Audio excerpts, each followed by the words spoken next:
Hello friend, back to Bhavani lifestyle. அனைவரும் நலமாக இருக்கீங்களா? நல்லா இருக்கீங்களா? சுகமாக இருக்கீங்களா? நான் நலமாக இருக்கேன், சுகமாக இருக்கேன். 4-5 நாள் கழிச்சு இப்போ கொஞ்சம் உடம்பு பெட்ரு ஃபீல் ஆகுது. அதனால் கிச்சனுக்கு வந்தாச்சு சமையல் பண்ணுறதுக்கு. இப்போ கொஞ்சோண்டு நம்ம தக்காளி சட்னி பண்ண போகிறோம். நான் வெறும் தக்காளி சட்னி தான் எப்பவும் பண்ணுவேன். வெங்காயம், தக்காளி, காஞ்ச மிளகா, உப்பெல்லாம் போட்டு செய்வேன். இன்றைக்கி இந்த சட்னி ஃபஸ்ட் டைம் பண்ணுறேன். அதனால் இந்த சட்னி இந்த தக்காளி கூட போட்டு வதக்கணுமா, மிக்சியில் போட்டு அரைக்கணுமான்னு ஒன்றும் தெரியல.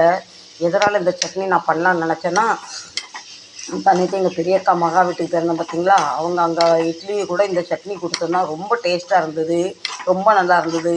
ஆனால் இதில் எப்படி ரெசிபி பண்ணணும்னு தெரியாமல் நான் தவிச்சிக்கிட்டு இருக்கேன். இப்போ நான் இதில் போடட்டா இல்லை பச்சையை அரைக்கட்டா ரொம்ப கன்ஃபியூஸாக இருக்குது. உங்களுக்கு தெரிஞ்சால் சொல்லுங்கள்.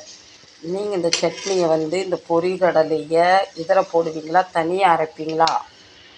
எனக்கு சாயா கொஞ்சம் குடித்தாலும் நல்லா திக்காக குடிக்கணும், நல்லா அப்படியே நாக்கில் ஒட்டணும், அந்த அளவுக்கு சுண்டை வச்சு குடித்தா தான் எனக்கு சாயா குடித்த டேஸ்ட் வரும்.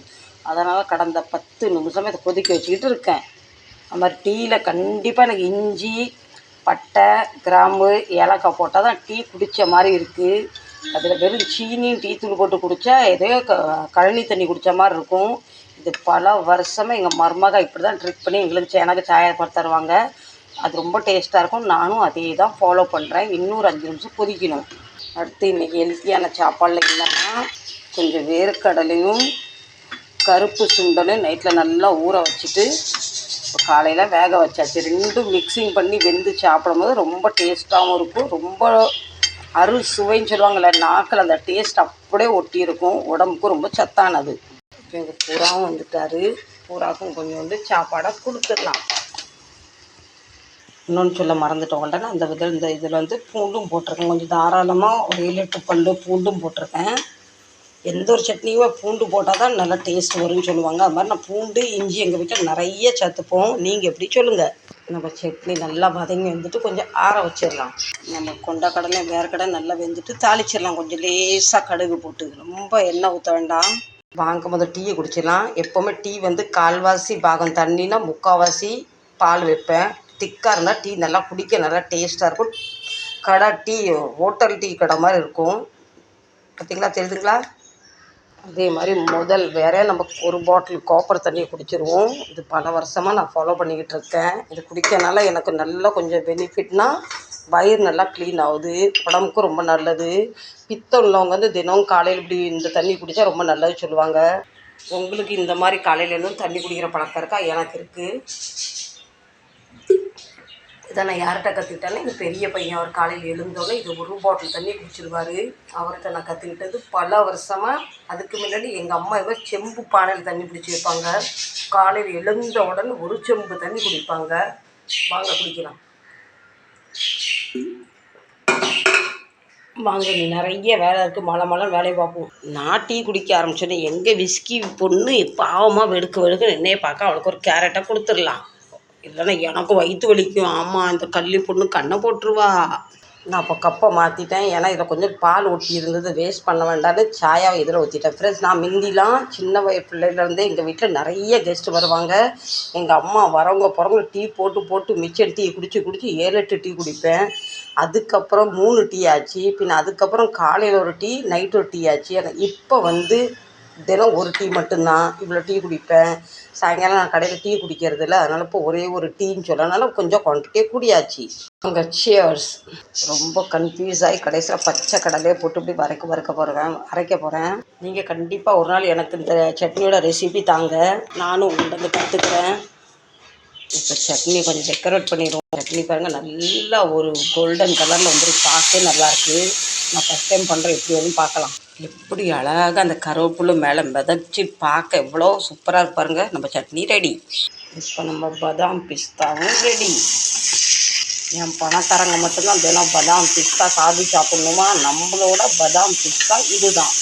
அதை விட இதில் சத்து நிறையா இருக்குது, கார்பன் சக்தி இருக்குது, என்னென்னமோ இருக்குது. இதில் என்னென்னமோ சத்து இருக்குது சொன்னால் 4 சொல்லிட்டு போகலாம். அந்த அளவுக்கு எனக்கு நேரமும் இல்லை, அந்த அளவுக்கு எனக்கு விவரமும் இல்லை. அடுத்து இப்போ சோம்பேறி சப்ஜி பூண்டு. இதுக்கு நானாக வச்சது சோம்பேறி சப்ஜி. டக்குன்னு பண்ணிடலாம். நான் டேஸ்ட்டு. இதை நல்லா வதக்கி எடுத்துக்கணும். அப்போ தான் அந்த சப்ஜிக்கு டேஸ்ட்டே வரும்.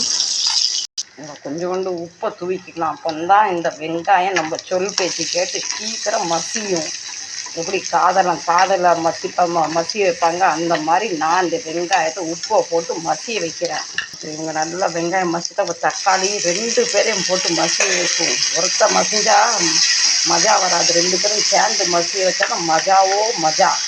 நான் இவங்கள மசிய வைக்கிறேன் நினைக்கிறேன். காக்கா என்ன மசிச்சு கூப்பிடுறாரு. பிஸ்கிட்டா, மம்மி பிஸ்கிட்டா, ஆச்சி பிஸ்கிட்டா, பாட்டி பிஸ்கிட்டா, மம்மா பிஸ்கிட்டான்னு கேட்குது. இவங்க மசிய வைக்கிறதுக்கு ரொம்ப நேரம் ஆகுது. அந்த கேப்பில் நம்ம 2 தோசையை ஊற்றிக்கலாம். சரிங்களா? இந்த வேலையும் முடியும், அந்த வேலையும் முடியும். லேசாக எண்ணெய் அப்ளை பண்ணிட்டு தோசை சுட்டா என்ன ஆகுது, ஒட்டாமல் வருது, இல்லைன்னா ஒட்டிக்குது. ஆனால் நீங்கள் சொன்னீங்க எண்ணெய் அப்ளை பண்ணாதீங்கன்னு. ஆனால் நான் நிறைய எண்ணெய் ஊற்றுல, சும்மா ராவுன்னு இந்த கல்லை மசியப்படுத்துகிறேன். மும்பையில் வெயில் ஆரம்பித்தால நான் மாவு தானாக நல்லா பொங்கலோ பொங்கல்னு பொங்க ஆரம்பிச்சிட்டாங்க.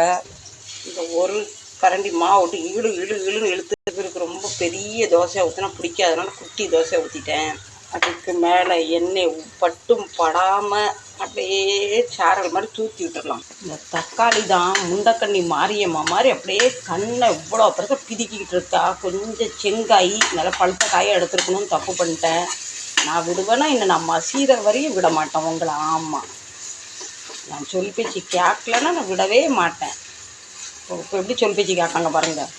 அன்பால் சொல்லலைன்னா 2 மண்டையில் லேசாக தட்டினா மசிஞ்சிருவாங்க, அவ்வளோதான்.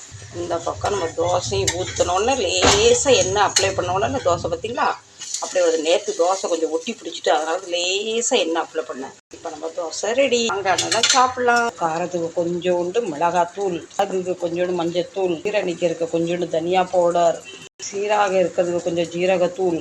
வடக்கேன் தெற்கேன் கிழக்கேன் மேற்கே உங்களை சுற்றி பார்க்க அப்படியே கூட்டு போகணும். சுற்றி பாருங்கன்னு உங்களை இப்படியே விட்டால் ஒன்று சேர மாட்டாங்க. ஊரெல்லாம் சுற்றிட்டு வந்து தனியாக இறங்காதனால கொஞ்சம் தண்ணியை ஊற்றி கூட்டி ஒன்றை சேர்த்துருவோம். இப்போ தெரியுதா சோம்பேறி சமையல். இதை தலையில் தட்டி இப்படி உள்ள தூக்கி அள்ளி போட்டு குடும்பத்தை சேர்த்து இப்படி கிண்டி விட்டால் நம்ம சோம்பேறி சப்ஜி ரெடி. இதில் கொஞ்சம் மல்லிக்கீரைப்பும் புதினா கீரையும் போட்டால் டேஸ்ட் வேறு லெவலாக இருக்கும். நம்மள்ட்ட மல்லி இல்லை, புதினாவும் இல்லை. இதை உடனே கேஸ் ஆஃப் பண்ணிவிட்டு கப்புன்னு மூடிடணும். அப்படி டேஸ்ட்டாக வரும்.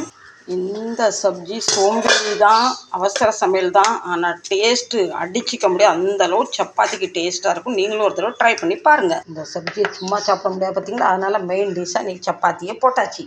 இப்போ நம்ம ஃபுல்காவும் ரெடி.